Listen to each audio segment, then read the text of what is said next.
Hey friends, welcome to another episode of the Lucky Few podcast, where we are shifting the narrative by shouting the worth of people with Down syndrome. This is Mercedes. And Heather. And our sweet Micah is not on today, but we do have another awesome mama on our show today named Kayla Craig, who is a mother, author, podcaster, journalist, and so much more. Thank you for joining us, friends. Welcome to the Lucky Few podcast.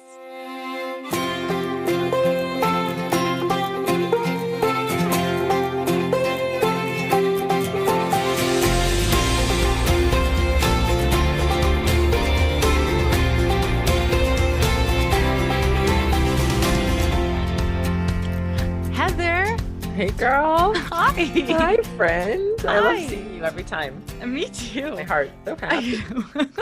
So, since moving to Redlands, we've only experienced maybe a few weeks of hot days, but now we're in summer and it's getting hotter and we're in the pool every day.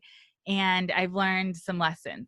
Ooh, tell me your pool lessons. Okay, well, pool lessons, but or just lessons. Living in a hot weather area lessons. Inland Empire, baby. The IE. So for people who aren't familiar, we're in Southern California, but Redlands is a desert. We are in the desert. We're like 30 minutes east of Palm Springs. So you head out that way and it is actually significantly warmer. I always joke that Palm Springs has its own weather system, but I sort of think that's true. But we are in the desert. We're in the desert. And I grew up along the coast. I grew up in the beach cities. So a hot day was like 76, 78, high 80s was like, whoa, we're being crazy over here. Mm-hmm. So being in the desert climate now, I've learned that when my kids wake up early in the morning, I can now shoo them outside very early. My neighbors probably don't love it, but, Totally. but they're outside. And then we do kind of like a midday inside hang during the really, really hot times. Mm-hmm. Then we're outside again around 3. That has seemed to be the jive. Where before it was like inside in the morning. Ooh, it's chilly. And then we're outside for most of the day and then inside. So it's been a switch for me. And I just learned this. There you go, girl. Switch it up. I know. I'm very, very envious of your pool. I don't know how you live out here. This is a very privileged thing to say and bratty thing to say. Yeah. But not having a pool out here in the desert is very crazy. It's crazy. We bought our house that we live in currently without a pool, and we have a small house on a small piece of property. And when we bought this house, we knew we were going into summer, and we had lived in this area before, so the heat is not a huge surprise. And the house that you live in, our friends lived in, and it's right on the corner from us. And so it was like, oh, the so-and-so family, we will just use their pool all the time. So I think we're just newly into summer, but there is this chance that you're going to come outside in the morning and you're gonna be like, oh, Avis is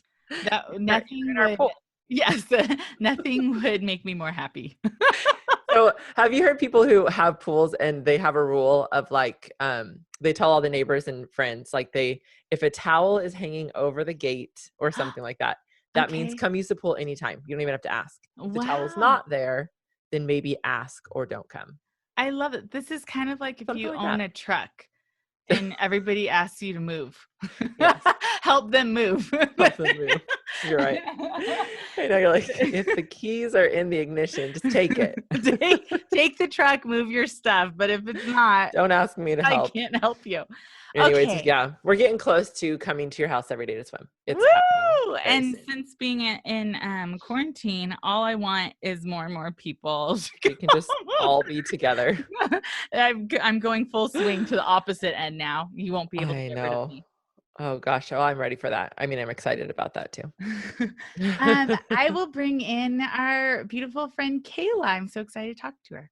Oh my goodness. So hi, Kayla. Hello.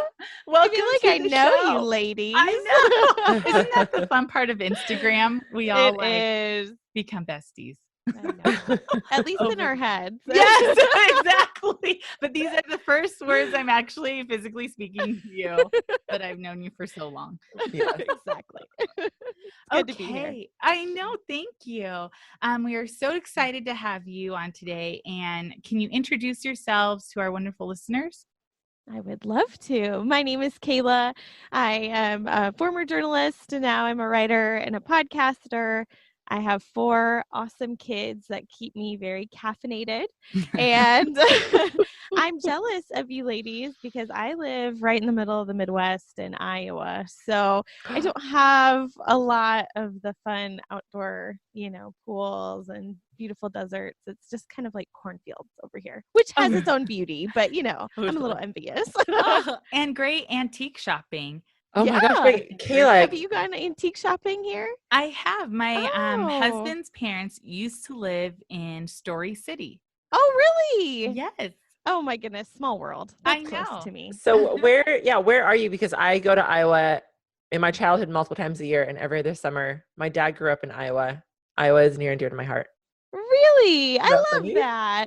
So I grew up in eastern Iowa, and now I live in Des Moines. I went to college here, and that's so fun. So my dad grew up in a tiny city called Middletown, which is right outside of Burlington.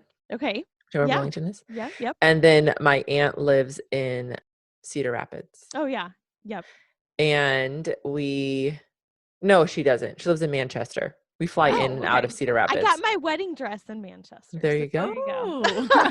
So fun. But better than antique stores is freaking auctions. Can we talk about auctions? Really? They go down there? Oh my gosh. It is my dream come true. And it is like, can we please plan our summer trips around auctions? Because there's nothing like it in California. Really? Not even close. Oh, no. Interesting. No way. How does it go? Tell us about these auctions. Oh my gosh. Well, this is my experience. They auction off a whole house and on all of the contents inside. And it's usually like grandma had lived there for 100 years. And so then they have the big ticket items, but they'll pull out like a gorgeous mid-century modern coffee table. And they're like, who will give me $5? $5. And it's like the whole fun auction thing. And all of a sudden you're like, I don't have a truck. Like, how am I supposed to get this home? You gotta go borrow that truck, see if the keys are in the ignition. If I was in LA, this would be a $500 coffee table. But it's just, and then they're like, okay, we've got a box of, and they'll like pull out like glass jars and knickknacks. Who will give me $1? And then someone gives them $1. And then you get this big old box and you get to like treasure hunt through it. Yes. Look at me, I'm getting all flash. And usually there's like a food truck too. Like if you go to a really big one, so you could be like eating your walking taco and bidding. Walking tacos? Yeah. Oh my goodness. Tell our listeners about walking tacos because I don't think California. Oh my goodness. I don't even know that. It's a picture of health in every way. It's a little bag of Doritos that you cut open and then you stuff taco meat in it. And lettuce and salsa and cheese, and you mix it all up with crunched up Doritos, and then you eat it with a fork. Out of the bag. Out of the little Dorito bag. Out of the bag. Yeah. Way to go, Iowa. I know. Oh, gosh. I love this. I feel like we should do a whole podcast on Iowa. What's funny is my daughter, my 5th grader, at the end of the school year, I think the teachers with all the distance learning, well, everyone's just like, whatever, it's the end of the school year.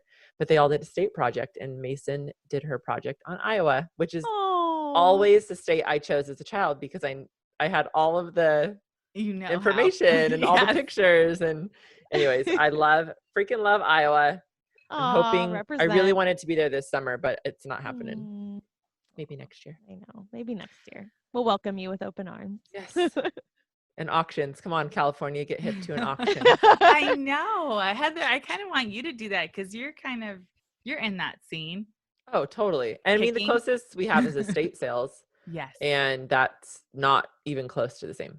It's so California. Price higher. Right, it's insanely expensive. Right. Iowa is the dreamiest in all of those ways. You know what's fun is at our local Gigi's Playhouse fundraiser, they brought in one of those like old-fashioned auctioneers. So fun. Yes. And it was just like, is he doing pigs? It's amazing. Is he doing, custom artisan designs? We don't know. It's going so fast. That's so funny. I love it. It's so fun. Okay, I feel like we got to talk about something else here. I think our listeners are about to turn it off. Okay, Kayla, can you talk to us more about your kids? How old are they? And how did they become your children? Yes.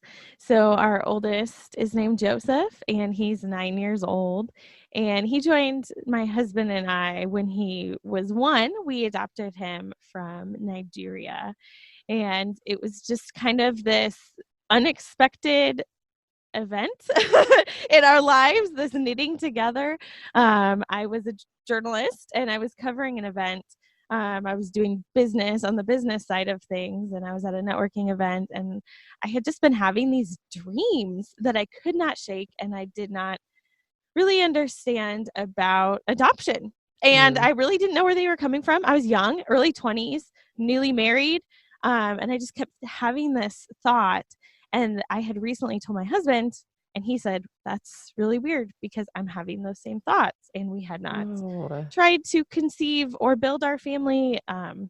We were in beginning jobs, had no idea what we were doing in life in general. But I was at an event researching, talking to people, and I heard this man talking about how he turned his childhood home into an orphanage because the state-run orphanages were so corrupt. And as the oldest son, he had inherited this home and he had turned it into a 501c3 nonprofit here in Des Moines and with a local board there in Nigeria, Cornerstone of Hope. And I just started talking with him, and he said, there's a little boy there, and they haven't been able to place him, locally in Nigeria with a family. And my husband and I just kind of prayed about it, and Joseph joined our family. So it was kind of a wild ride, and that's normally not how international adoption works, and it was not easy. And yeah, there's a lot of layers, that always come with adoption and international adoption, but we are just so honored and privileged to get to be his parents, and he's an awesome kid. And then we have Asher, who is a biological son. He's 7, first grade, learning all the things. And then we kind of felt this, I don't know what the right word is for it. It's not a calling, but just a sensing that we would be open to a child that has special needs. And we didn't know what that meant, but we had kind of dipped into occupational therapies and speech therapies with some of our other children. And we just kind of thought, we know there is a need typically more for kids that have special needs or who are older. And so we went ahead and got a home study, and we just wanted to be ready. And, a home study is kind of that first step when you're starting that adoption process. So we did it, and we just said we want to have open hands with this. We just want to be ready. And nothing happened. And we thought, well, okay, I guess that just wasn't, for us. Like, we're just ready. We did not submit and go the process where you submit information and connect with an expecting mother. We just felt like we should just be ready. And then I was part of it. I was approved to be in a group once we got our home study finalized called Special Angels Adoptions, and they help connect social workers and attorneys with families that are home study ready for kids that are harder to find to place. And there was a little girl who was 2.5 weeks old at the time, and she was still in the hospital, and she had Down syndrome. And they wanted to know if anybody would like to submit their home study. And I remember sitting on the couch, and at this point I was 4 months pregnant, and I was sitting on the couch balancing my computer on my belly. And I remember calling down to my husband, and I'm like, Johnny, I think we need to talk about this. And we have some dear friends who have adopted children with Down syndrome. And we talked a lot to different teachers and therapists that we knew. And we're like, we have 2 young kids, 1 on the way. Is this the right thing? Should we even be open to this? And we decided to pray and just say, we're going to enter this with open hands if this is what God hands for us. And Mercedes, I remember seeing you so long ago on Twitter when you were talking about Sunny, and just seeing like look at this joy that this family has together and how they've been knit together. And so just want to say that was so encouraging. I know, because our girls are around the same age, right? Yes. Yeah. Eliza's 4. Right. Okay. Because I remember I've been following you for a while too. Yeah.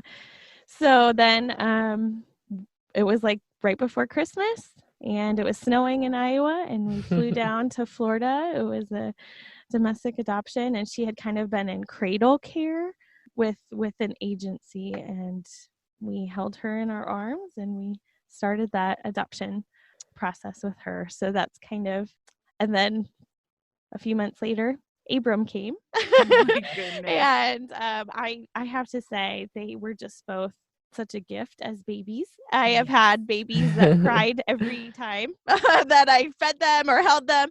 And these two were both just very content little babies. And it could have been really hard to have two at the same time in that situation. But it was really such a beautiful time together. So, not without lots of tears and naps and 100%. stealing coffee and reheating coffee and praying and relying on our community, but it was also a really special time. How old was Eliza when she came home? So she was 3 weeks old. 3 weeks old. Yeah. And she had a Down syndrome diagnosis. Did she have any other medical diagnoses at the time? Not that we knew of. We weren't able to get a lot of medical information from her biological family. And then she was developing, right alongside tracking with other kids who have Down syndrome. And then she started doing these motions. Her head would drop, her arms would fly up, her eyes kind of got bigger. And it was really scary, and I didn't know what was going on. And we went to our pediatrician. We lived in a small town at the time. And he was like, "Oh, I don't think it's anything. I don't think it's anything to worry about." And I just have to say, thank God for other parents of kids who have Down syndrome, because, I posted in some groups and they were like, "This sounds like infantile spasms." And she should be seen by a neurologist immediately. And by the grace of God, there was actually somebody who was connected with the Children's Hospital, and they called a neurologist, and we were able to get in right away and do a lot of testing. And we found out that she did have infantile spasms, and it's a type of epilepsy. It's a seizure, and it was honestly pretty devastating for her. Some kids react really well to different types of medicines, but for her, we just couldn't find something that worked. And the more these spasms happen, the more damage happens to the brain. And so that was really just devastating to see this perfect little baby have to go through so much. And one of the medicines we did were shots that we'd have to put into her thighs every day. And I just couldn't do it. I just could not stomach it. And my husband hated it too, but he did it for her. And she got so swollen. I look back at those pictures and it just breaks my heart for her.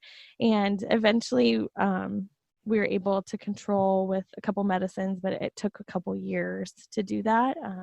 And she is on Epidiolex, which is a pharmaceutical doctor prescribed CBD, and then another medicine, and that has really helped her. And there was a point when she was on all the medicines where she didn't smile, and as a parent, that just breaks your heart. You're holding your child who used to smile and now they don't, and you're just wondering if you're ever going to get to see them, for who they are again. And so she's doing a lot better, and we've gone on a lot of medical journeys with her, but that was kind of the beginning of that. Well, I have a couple of friends whose kids have infantile spasms. What's her prognosis? What are you looking at next, and how much longer on medication? And all of that, do you know? I think the hardest part is the not knowing. Okay. And I ask her neurologist all the time, and he's wonderful. And he's like, we just celebrate Eliza for who she is right now. Oh, beautiful. We don't know what that'll look like in the future. We know that there was a lot going on in her brain and a lot of static. He related it to, like, you turn on an old TV back in the day and it was just static. And that's just what she was pushing through every day for a couple years.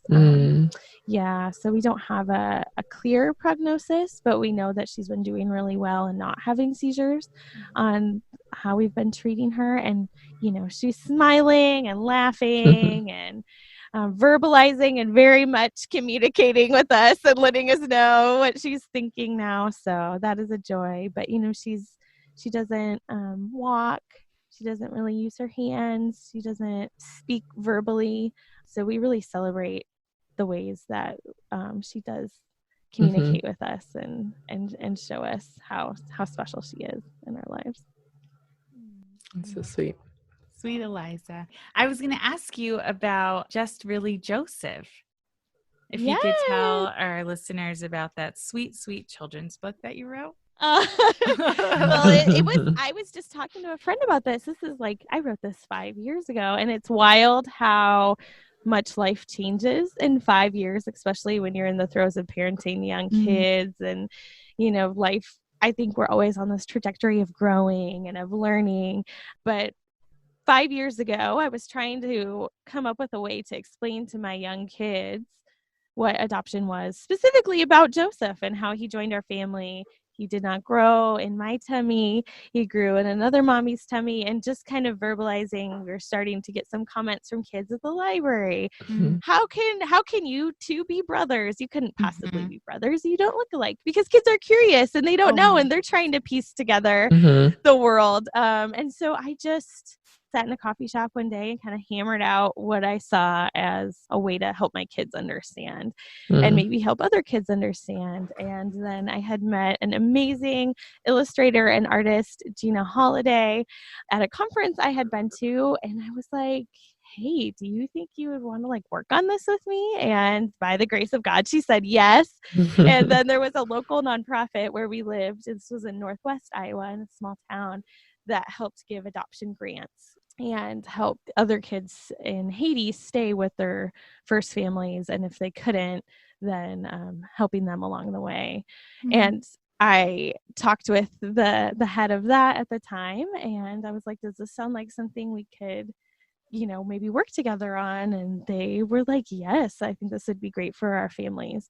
And so we wrote I wrote Just Really Joseph, and it's just a resource to kind of start the conversation with really young children about what makes a family. And I think it's really pretty simple language. At the time, my son always was saying, just really sad. I'm just really tired. I'm just really happy. I just really love you. And so I thought about, what does it mean to be just really Joseph? And so that's cute. What the story's about. It's really just a glimpse. It feels like a time capsule now, and I look at it, and it's not fancy, it's published with a nonprofit. But I heard from families that it helped them start that conversation when they didn't know now. And there's so many more books now, and there's so many more wonderful resources. But at the time, I wasn't finding a lot. I loved Mother for Chaco. That's an awesome book, but I'm like, our kids aren't animals, so how can we, talk about it? So it's kind of this family's journey. They go to the park. A little girl says, you can't be brothers. And it kind of brings up some stuff. And so the mom and the two boys kind of go on this little journey of what it means to be just really a family. Oh, I love it. It's great. That's great. It is crazy how much has changed in the last 5 years, even. 10 years ago. So we brought our oldest home almost 11 years ago. No, 11 years ago. And I remember going to Barnes & Noble and looking at books for Down syndrome. And there was the one book, Babies with Down Syndrome, that I think everyone who has a baby with Down syndrome has had. And I remember that's it. And even in the children's book section, books on adoption. And there were 5. And it's changed so much. And I'm thankful. We have a lot more to do, friends, a lot more. We need more and more of those resources out there. I think especially children's books are important.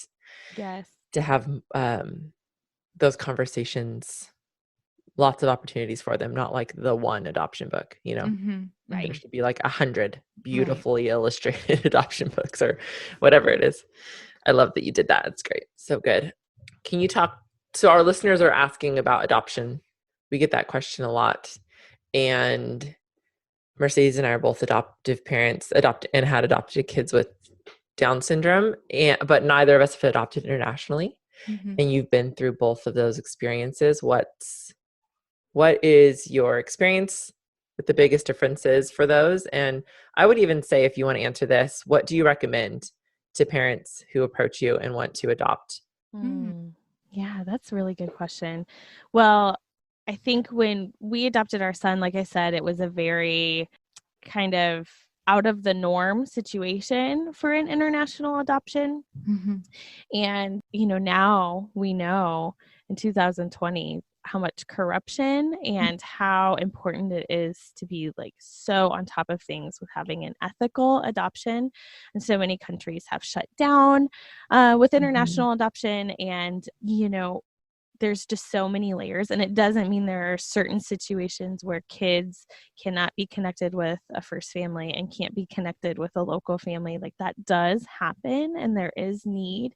But I think so much now that we know is that if at all possible to keep them in their culture, in their country, with giving them more trauma, because we know that adoption, there is the separation of family and it is traumatic. And so much, I just say, if you feel you would like to grow your family through adoption and that's something you're open to look around here in the US. And that's why we adopted domestically the second time. And it wasn't because, we didn't think that our son Joseph shouldn't be in our family, but it's just complicated. With us, we weren't going through a particular agency.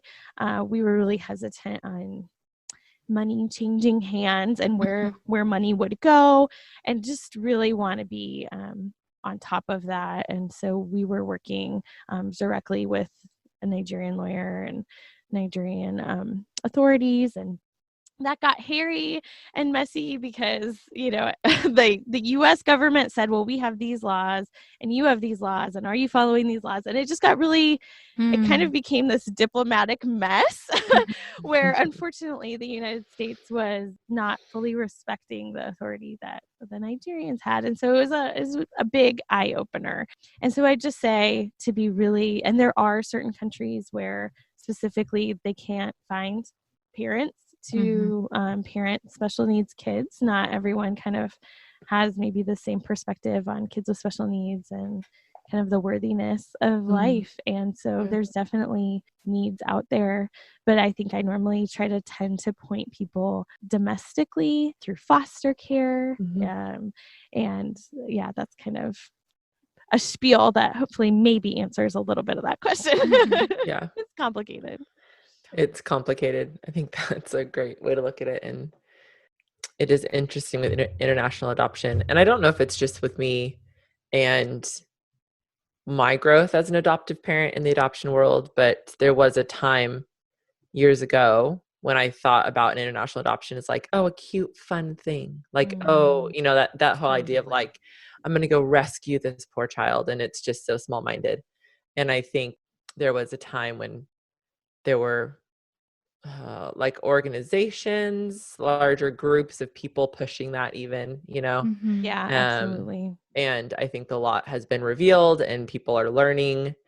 And that idea of, even how many organizations exist today that are committed to keeping kids within their country, like in their family unit, if they can, in the greater community, if they can, in the country, if they can. And I think people in the United States are starting to realize like, oh yeah, we actually like that whole white savior complex, like we don't, that's actually an incredibly harmful idea. I even think, with the book that I wrote, like I would have tweaked, I had adoptees read it. My friend who did the illustrations is African American, but even, in those 5 years, I would have changed certain language that I use and just really Joseph differently. Like we've learned, and when you know better, you do better. And just always checking your privilege and elevating the voices of the adoptee and of the people that haven't always got those platforms to speak, and just acknowledging when harm is done. So yeah, I agree with you. I was going to ask you ladies about that because about white savior complex. Is that what it's called? Yeah. I recently had a friend of mine reach out to me and asked me about adoption and asked like, I feel like, and she has already 3. So she's like, tell me about 4. And I'm only like almost 5 months into having 4 kids. So I'm still pretty new. It just kind of feels bananas, but you're like, I don't I'm the think wrong it goes person to away. ask. I don't know. It seems just extra. Just everything is extra. So she asked, she's like, so how's 4? And she asked about adoption. All of her kiddos were homegrown, I guess but I don't know. Is that an okay term to use? Homegrown? Yeah, because my friend, I have actually I'm fine with that. Well, they're all homegrown. I'm like, oh yeah, they are. Well, belly grown, I guess. So all of her kiddos were birthed from her, and she's like, I just feel like I really should do this. And it was something in that language that I was just like, I don't know why. I mean, tell me why you think you should do it. How does your husband feel? And I've had that a lot of, I really feel like I should do it. And for some reason, I feel like then I kind of go back in time to remembering when I was like teen or like early 20s where like, oh, and I'm going to adopt one day. Kind of like what you were saying, Heather, of like, wouldn't it be so fun? Like, oh, I want to do this. This seems like it would be really great. And, now being an adoptive mom and when people say, oh, I want to adopt one day, I just immediately go back to, oh, that kind of irks me or that like, that it's also a privileged thought to be like, oh, what if I did? Wouldn't that, it's just fun to say, but it doesn't seem like it carries a lot of weight. And usually, that's just kind of probably nitpicking a little bit. And usually I say, I hope you really do. It's so awesome.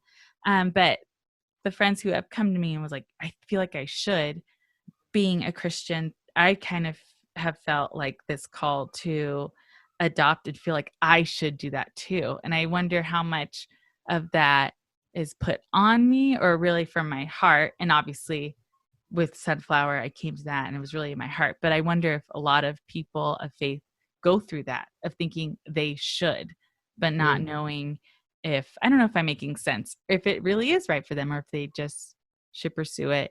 And in that, a white savior complex, kind of the same. Like I should do this. I could save them. I could bring him to my family and give, I don't know. It's so complicated, but I when you guys were talking about that, it made me think of my friend and how she feels like she should do this. And how do you decipher? How do you know if it's really for you or if you are kind of being, having that savior mentality, Yeah. I think that's such a good question to start off with. Like, where is this motivation coming from? Is it coming from a place of guilt, a place of feeling like you are saving somebody? And are you centering yourself in this story? This is about me and what I am doing instead of the belovedness of whatever child or children and the worthiness of their soul and who they are. I think those are really good questions to start out with. I think talking to other adoptees and hearing their perspective is really powerful. And there are adoptees that have had amazing, beautiful experiences and those who have been really harmed. And then people, kind of in the middle, run the gamut. And I think we have to listen and we have to do the work. And I've received some messages like that too. And actually some that were disturbing to me about saying, oh, I've always thought I wanted to adopt a little brown or black boy too. And I'm like, oh, no. Like, first let's work on motive. And it's, impact and intent. Like people don't mean to be harmful, but that doesn't mean that they're not being harmful. Yeah. Yeah. I have friends who are white who between 5 and 10 years ago went to different African countries and adopted and now would do it differently. Like they love their child and it's not that they don't want their child, but the impact that will have on their child's life growing up in America versus in their country of origin. And for so many kids who could have stayed in their country of origin, it's just an issue of finances or, like they have biological parents or aunties or grandparents who are living who could parent if it wasn't for a financial reason. So Mm-hmm. and you can't like playing that game of going back what I would have done. That's never helpful, in terms of moving.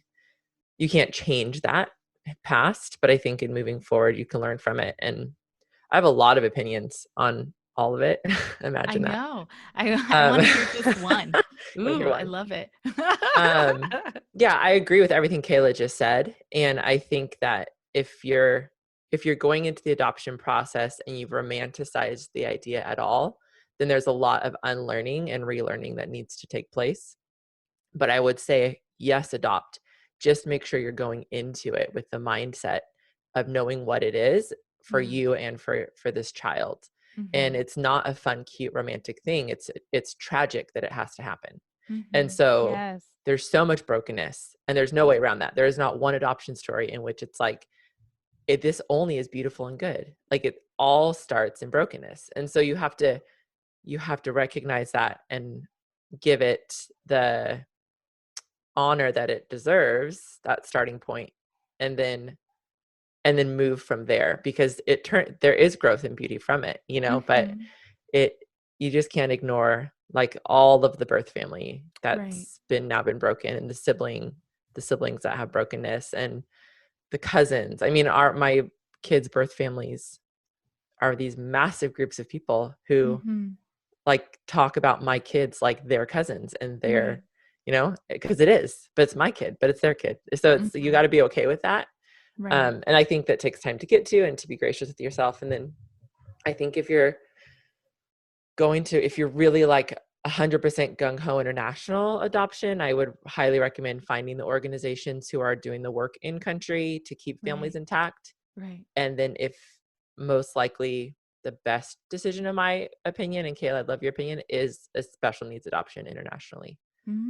Yes. And I didn't mention that our son, he actually has sickle cell, and he had an underlying health condition where didn't have quite the medical help where he lives that he can get here. Yeah. So it is very complex, but I think if like for your friend, I think if it's someone who's like, I really feel like I should do this, not to ignore that, because there also is the conversation of, and especially if you're talking on a faith-based level, of all of the children in need in the United States and all of the families who have something to offer. So then it is like, I think there is a responsibility for more people, especially in faith communities, to do the hard work to understand what it means to adopt or do foster care, and then do it. Like I get real frustrated at the faith community for not doing more. Right. And I've grown a lot in my opinionated self about that as well, So it's so nuanced, and it's so complicated, but it's so worthy. I mean, at the end of the day, it is a human life, right? And that's huge. Right. Those are my opinions. I have a question, because I feel still kind of different in the sense, because I'm a mother of color who adopted a white child, and I don't know too many other moms who share that same journey. And in a way, because it says like the common lingo, white savior, I'm like, well, I'm not a white person, but I still had that feeling growing up that I wanted to adopt. And when Sunflower came home, and that story and that dream I had became true, in these almost 7 years, I've grown so much, just kind of like what you guys are saying, once now I'm in it, in my maturity about adoption, in my maturity about even advocating for Sunflower, who has different abilities, but also advocating for diverse families and families, how they've come to be. I just find myself in this journey of really kind of even looking for books on that, because I'm learning too. I don't think, like, since we have social media now we get to see all these different families. But before then, I didn't have any form of reference except for like blended families from like divorce to like remarry, like I didn't have anybody directly or that I knew of, because I think adoption at one point was more of a secret kind of a thing, or that information was shared amongst close friends, but not to the world, where now, like, because of social media, a lot more people are vocal about their adoption story and you get to see a lot more. I feel like for myself, I'm just now learning how to talk about even that subject well, of how to talk about race, I guess, well, and what that means for adoption. Also, there's not a new lingo, but what is that word called for different race adoption? Heather, you spoke on that one time, or what is I'm it not called? sure. Is it interracial adoption? I would say my family's an interracial family. Interracial family. Transracial adoption. Transracial Okay. adoption. Yeah, and I didn't even know about that word. I remember someone kind of reached out for me to talk about transracial adoption. I was like, I'm not sure I know what that means. What are you getting at? And then she told me what it was. I was like, oh, wow, yes. I didn't know. Yeah, I guess that is. But now I feel like now we're labeling things and we're talking about it more. And I feel like both of your accounts are front lines for those kind of conversations. And that's why I was super excited to talk to you, Kayla, about that. And domestic adoption, I know, is super important to me, rather than international adoption. And for those same reasons of like, I couldn't commit. I feel like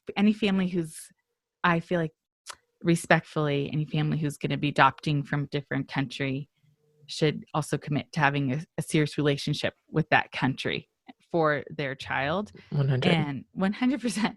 And that could be rather costly. And I felt like, I don't know if I could commit to that. And as I researched that more, domestic adoption was something I became even more and more passionate about, because it seemed not less complicated, for sure, more complicated in some senses, but also like, hey, I can commit to this, and I know about this life, about this world that I'll be growing or like raising my child in. So yeah. I felt like that was super important. Kayla, will you tell our listeners about your podcast? Because I think you share a lot of this conversation within your podcast. Yeah. So first, just thank you for all of what you just shared. It was really helpful to hear, and I'm sure helpful for other people to hear as well. So thank you for doing that. But I founded and get to co-host a podcast called Upside Down Podcast, and it started 4 years ago now, which I'm like, I must be getting old, because I'm like, what is time? What is life? How is this happening? But it was myself and some other kind of writers who were in the throes of parenting, but also really curious about faith and culture and kind of this melding together. And as the podcast has kind of grown and changed and evolved over the years, we've had different roundtables of different co-hosts, and we've really evolved into talking about spirituality and justice through the lens of God's upside down kingdom. Like, things are not in God's kingdom the way that we always think they should be, and the first will be last, and what does this look like? And we've had a lot of amazing people who are doing the work join us this past season. We kind of talked about, my co-host Lindsay said, one of her friends said, what you really need to do as a white woman is get your people.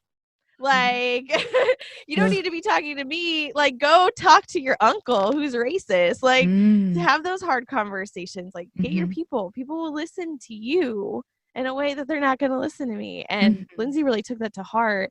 And we this past season has really just been like, you know what? Our audience is likely primarily white Christian women, and we want to gently, but also with spirit and passion, walk through and guide and explore hard conversations. And we try to model it.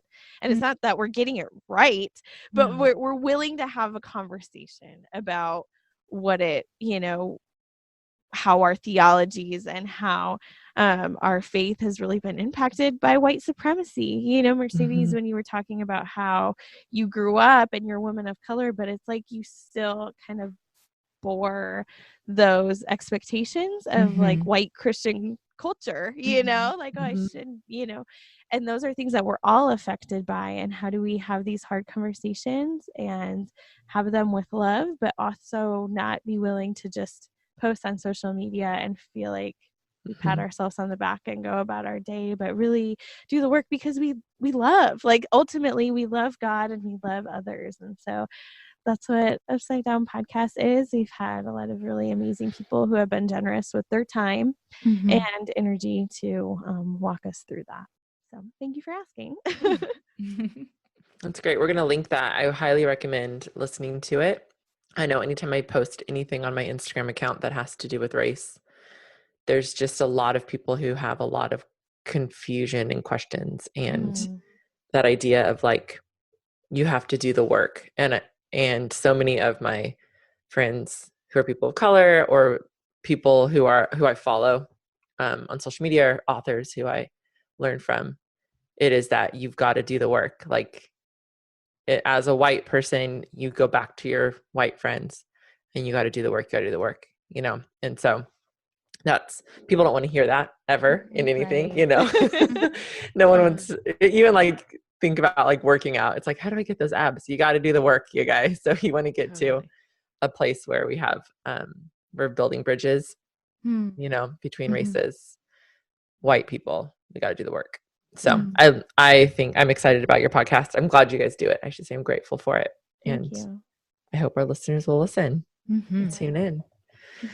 So tell us how people can find you. Yeah, well, I am on Instagram, admittedly too much. I don't know if anybody else can relate to that. Right. But I am Kayla_Craig on Instagram. And I started a new account called Liturgies for Parents, as I have been praying for my kids and their different needs, and they all have different personalities. And I just really felt like I needed words to hold on to in those times when you don't have words. So that is a separate account. There's breath prayers and just liturgies for different timely situations. And Upside Down Podcast, you can find us there, upsidedownpodcast.com, and on the Insta. And I also work for Preemptive Love, which is an amazing organization that's working to end war. And I get to help the podcast on that front. So we get to tell a lot of really incredible stories, dive into hard conversations there too. So I got fingerprints all over. I love that. We've talked about Preemptive Love on the podcast for our gift guides at Christmas time. We recommend their products, and the Courtneys, I would consider them very dear friends, and it's an incredible organization. Yes. Yeah. I love that. Well, thank you so much for coming on, Kayla. You were an absolute gem to chat with. And as always, friends, we want to hear from you. So please call in at 424-442-9147. And if you have a product or business that wants to help us shout the worth of people with Down syndrome, then we'd love to partner with you as well. You can email us at hello@theluckyfewpodcast.com for our sponsorship opportunities. And a huge thank you to our editor and producer, my hubby, Andy Lara, our Crow producer, Val Schleter, our sponsors, and all of you who have shared the Lucky Few podcast with your friends and who have listened faithfully and cheered us on. Remember that you, dear listeners, supporting your loved one with Down syndrome, you are a shouter of worth, a narrative shifter. So keep on keeping on. We are cheering for you. And Heather, did I miss anything? You got it, girl. Cover the bases. Guys, I don't usually do the intro and outro, so I'm like sweating bullets here. Okay. You used to not. You did great. Thank you. I definitely read from our beautiful, wonderful script. Thank you, Val. Matt, okay. We love you all. Have a great week and life. Bye. See you next time. Bye. Thanks for listening to Lucky Few Podcasts. Remember to review our show on Apple Podcasts and check us out on all social media at The Lucky Few Pod. Lastly, send us your good news by going to theluckyfewpodcast.com and sending us a message via text, voicemail, or email. See you next time.